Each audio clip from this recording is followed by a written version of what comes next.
Bercakap mengenai rokok bukan lagi perkara asing dalam masyarakat kita. Meskipun jelas ia terkandung ratusan bahan kimia, namun ada yang terjerat akibat ketagihan. Pakar Perubatan Kesihatan Masyarakat Fakulti Perubatan Universiti Kebangsaan Malaysia UKM, Prof. Dr. Sharifah Izzat Wan Putih berkata, kebanyakan perokok mendakwa ia memberi ketenangan. Hakikatnya ia cuma sementara. Penggunaan rokok elektronik dikatakan alternatif yang jauh lebih baik. Namun ia perlu difahami dalam konteks yang meluas. Rokok tembakau ni ialah benda yang kita kalau boleh tak nak lah. Dari segi global pun dan juga WHO dan juga Malaysia, kita tak mahu orang merokok. Sebab merokok ni kita tahu dia ada banyak kesan samping dari segi kesihatan. Dia menyebabkan banyak rugi daripada duit dan sebagainya sebab kita kena masuk ward, sakit jantung, darah tinggi, kecil manis, semuanya bertambah teruk dan juga kanser. Dan ini bertambah teruk apabila kita merokok. Merokok antara faktor risiko terutama. Jadi isu dia sekarang, satu teknologi barulah yang telah mereka keluarkan ialah menggunakan nikotin. Nikotin sahaja dan bukan tembakau. Tembakau ni bila kita bakar dia ada asap. Dan dia ada carbon monoxide, dia ada asap, dia ada tar. Jadi ini yang kita panggil sebagai combustion atau pembakaran. Kalau beberapa negara, contohnya negara-negara maju, contoh seperti saya petik seperti daripada UK, daripada New Zealand, daripada Australia, daripada US dan juga yang baru masuk daripada Asia Pasifik ni ialah Filipina dan juga Thailand. Mereka menggunakan teknologi vape ataupun e-cigarette ni digunakan untuk mengurangkan perokok tembakau ni mereka gunakan dan diganti dengan rokok elektronik ataupun e-cigarette ataupun vape ni. Jadi adakah nikotin ini benda yang baik? Sebenarnya tidak. Nikotin ni sebenarnya boleh menyebabkan ketagihan yang teruk kepada badan dan ini kalau kita lihat rokok tembakau tobacco tu tadi atau tembakau tu dia menyebabkan kita ketagih sebab ada nikotin tu dan juga ada bahan-bahan yang lebih kurang 700 bahan kimia dalam rokok tembakau menyebabkan kita ketagihan teruk dan ini yang menyebabkan withdrawal symptom. Bila kita tak ada rokok tu kita rasa stres, kita rasa badan menggigil, bangun-bangun pagi je kita mesti nak isap rokok, lepas makan kita nak isap rokok. Sebab rokok ni dia akan menghasilkan dopamin dalam kepala kita, dalam badan kita dan menyebabkan kita rasa tenang, kita rasa lega, kita rasa kurang stres. Ini ialah kesan-kesan daripada kita merokok tu.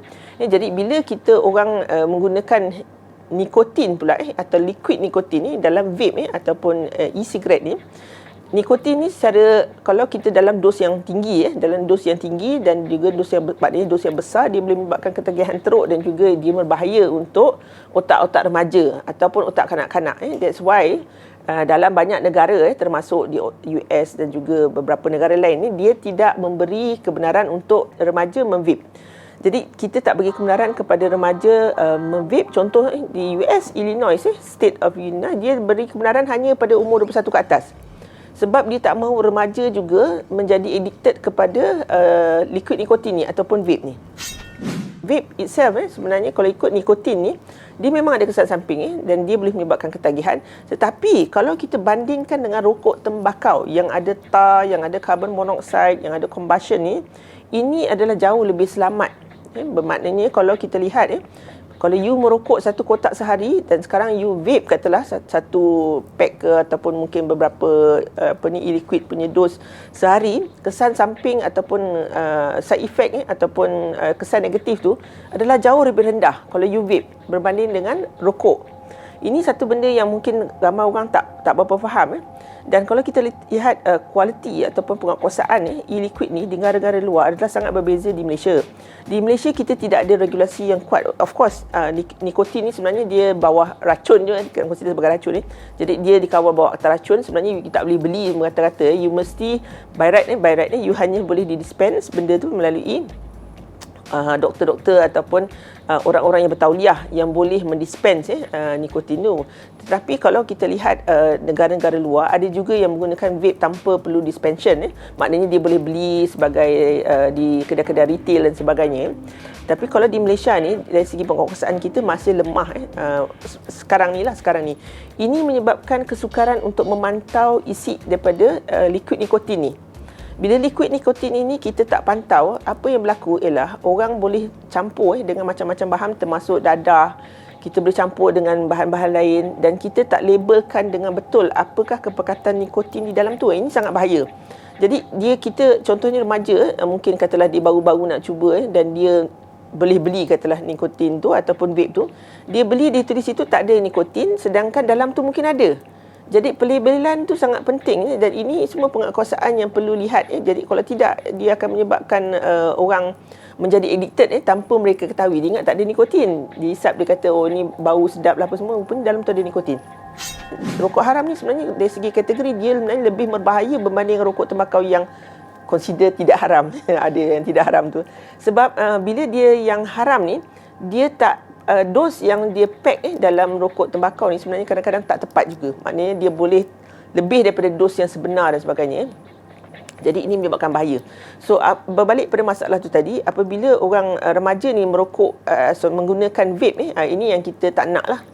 Jadi kalau boleh contoh macam UK dia letak satu undang-undang bahawa yang hanya boleh pakai ialah 18 tahun ke atas vape dia. Dan digunakan terapi ni untuk mereka berhenti merokok. Salah satu terapi untuk berhenti merokok. Boleh digunakan sebagai supplementary juga, maknanya ada terapi-terapi lain tapi digunakan sebagai tambahan untuk berhenti merokok. Adakah vape ini selamat 100%? Tidak. Kita kena faham vape ni pun bukanlah selamat 100%, tapi kalau kita bandingkan dengan rokok, kita kena faham kita bandingkan dengan rokok ni sangatlah lebih tidak selamat berbanding dengan vape. Ya. Isu dia sekarang, adakah kita kawal isi yang di dalam vape tu? Sebab e-liquid dia ataupun nikotin di dalam tu, kita kena pastikan dos yang tepat, tidak ada bahan-bahan luar. Bahan luar ni macam bakteria, fungus. Sebab kita lihat sekarang ni di setengah-setengah mungkin tempat lah ataupun banyak yang mungkin orang-orang yang menggunakan vape ni dia boleh bancur di rumah sebab benda tu boleh kita panggil sebagai open system, dia boleh buka, dia boleh tambah perasa sendiri, dia nak perasa vanila ke, coklat ke, dan dia boleh beli jus dos nikotin daripada online ni. Ni antara responden kami pernah nyatakan dia orang boleh beli online dan dia orang boleh campur ikut dos apa yang dia nak. Jadi ini semua menyebabkan bahaya lah. Dari segi tu kita memang kalau boleh memang kita tak nak lah benda ni berlaku. Kalau lah mungkin dibenarkan lah ataupun ada nampak possibility vape ni digunakan sebagai terapi untuk pengurangan risiko atau harm reduction seperti mana beberapa negara luar, kita perlu pemantauan, kita perlu penguatkuasaan dan mula-mula tu bagi saya lah semua penjual-penjual peranti vape semua ni kena pergi macam kursus. Sebab mereka kena tahu apa yang mereka kena bagi nasihat kepada orang-orang tertentu. Bukan semua orang yang boleh vape. Maksud saya contohnya kalau orang tu mempunyai alahan yang teruk, asma yang teruk, mungkin vape bukanlah sesuatu perkara yang sesuai. Sebab dalam vape ni dia ada bahan-bahan kimia, dia ada glycerin glycol, dia boleh menjadi formaldehyde, dia boleh menyebabkan reaction kepada paru-paru. Itulah dia masih ada kesan samping. Jadi untuk dalam kes-kes tertentu mungkin perlu pemantauan dan bila jika kalau dilihat beberapa negara, jika mereka menggunakan vape ini, mereka akan dipantau oleh orang yang dispense tu. Bermakna bukan dilepaskan macam tu saja. Mereka nak lihat sama ada orang ini berjaya tak switch kepada, maknanya daripada rokok tembakau, boleh tak dia switch kepada vape, which is reduce harm, dan in the end boleh tak dia stop. Sebab that's the end target. The end target is for you to stop not only smoking, which is detrimental yang tak bagus tu, tapi in the end bila you dah switch kepada benda yang kurang risiko seperti vape, in the end you juga akan stop. Maknanya you tak adalah ketagih vape sampai bila-bila tu. That's the idea. Inisiatif mewujudkan generasi penamat GEG dilihat sebagai satu usaha positif dalam melindungi generasi akan datang. Bagaimanapun, adakah ia sudah dilihat secara menyeluruh dari segi pelaksanaannya? So kalau di Malaysia kita apa yang dinyatakan oleh Menteri Kesihatan kita akan ban bukan saja rokok tapi juga ban vape kepada generasi yang 2007 lahir 2007 ke atas. Jadi ini menyebabkan akan ada disparity dari segi dua generasi lah. Satu generasi yang masih melakukan benda-benda vice seperti rokok, vape, dan satu lagi generasi yang memang tak boleh gunakan vape, tak boleh merokok dan sebagainya, tak boleh purchase dan tak boleh simpan and so on. Bagusnya ialah dia menyebabkan golongan yang muda ini tidak terdedah kepada rokok. Ya, tapi pada awal maknanya sebab kalau kita lihat kalau benda ni bermula, dia akan ada generasi ni bertemu. Maknanya contoh dalam satu keluarga, bapa dia mungkin masih merokok tapi anak dia dah tak boleh merokok dah. Tapi masalahnya kalau di rumah dan sebagainya, dia masih terdedah lagi.